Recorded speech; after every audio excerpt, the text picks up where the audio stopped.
Hello प्रिय भक्तजनों, इस वीडियो में हम जानेंगे इंद्र एकादशी कथा और पहले जान लेते हैं शुभ मुहूर्त और प्राण कब करें। ज्योतिष पंचांग के अनुसार एकादशी तिथि शनिवार 27 सितंबर को दोपहर 1:21 पर आरंभ होगी। वहीं इस तिथि का अंत रविवार 28 सितंबर को दोपहर 2:48 पर होगा। इसलिए 28 सितंबर को इंद्र एकादशी मनाई जाएगी। इंद्र एकादशी व्रत रखने वाले लोग 29 सितंबर को सुबह 6:14 से लेकर 8:37 के मध्य प्राण कर सकते हैं। भक्तजनों, कहा जाता है कि इंद्र एकादशी व्रत करने पर आपको मोक्ष की प्राप्ति होती है। तो आइए शुरू करते हैं अब कथा। एक समय की वृतांत है जब श्री कृष्ण से धर्मराज युधिष्ठिर ने पूछा कि हे भगवान, अश्विन कृष्ण एकादशी का क्या नाम है, इसकी विधि तथा फल क्या है, सो कृपा करके कहिए। भगवान श्री कृष्ण कहने लगे कि इस एकादशी का नाम इंद्रा एकादशी है।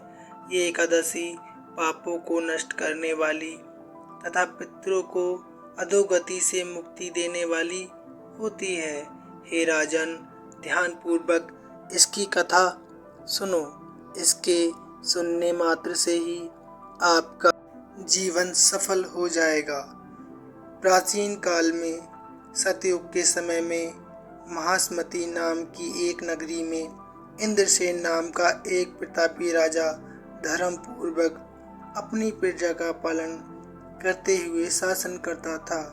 वह राजा पुत्र, पौत्र और धन आदि से संपन्न और विष्णु का परम भक्त था।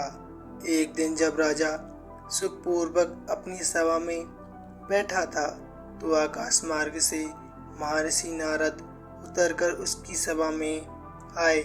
राजा उन्हें देखते ही हाथ जोड़कर खड़ा हो गया और विधि पूर्वक आसन व अर्घ्य दिया।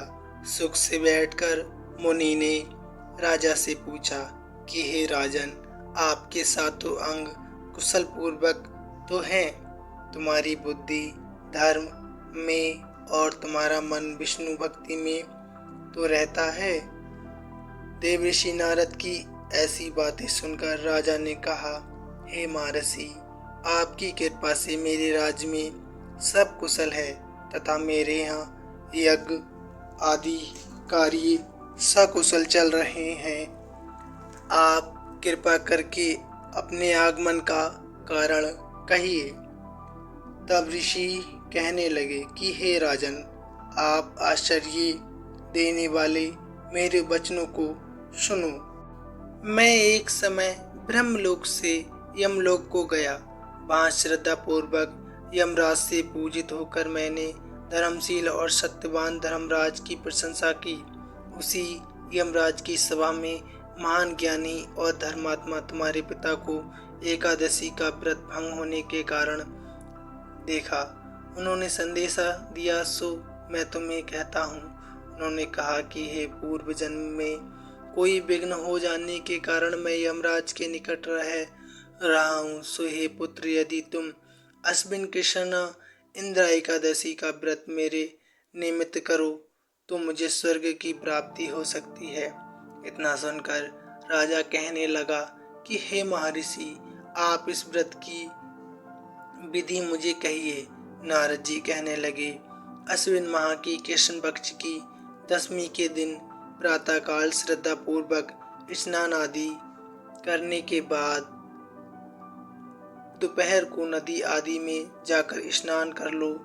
फिर श्रद्धा पूर्व पितरों का श्राद्ध करो और एक बार भोजन करो। प्रातः काल होने पर एकादशी के दिन दातून आदि करके स्नान करो।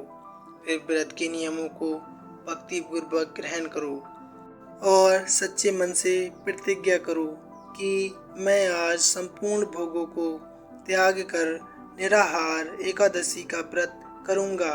हे अच्युत, हे पुंडरीकाक्ष, मैं आपकी शरण में हूँ, आप मेरी रक्षा कीजिए। इस प्रकार नियम पूर्वक शालिग्राम की मूर्ति के आगे विधि पूर्वक श्राद्ध करके योग ब्राह्मणों को फलाहार का भोजन कराएं और दक्षिणा दें। पितरों के श्राद्ध से जो बच जाए उसको सूंघकर गौ को दे दें तथा धूप, दीप, गंध, पुष्प, नैवेद्य आदि सब सामग्री से ऋषिकेश भगवान का पूजन करें। रात में भगवान के निकट जागरण करें। इसके पश्चात द्वादशी के दिन प्रातःकाल होने पर भगवान का पूजन करके ब्राह्मणों को भोजन कराएं। भाई, बंधुओं, स्त्री और पुत्र सहित आप लोग भी मौन होकर भोजन करें। नारद जी कहने लगे कि हे राजन, इस विधि से यदि तुम आलस रहित होकर इस एकादशी का व्रत करोगे तो तुम्हारे पिता अवश्य ही स्वर्गलोक को जाएंगे। इतना कहकर नारद जी अंतर्ध्यान हो गए।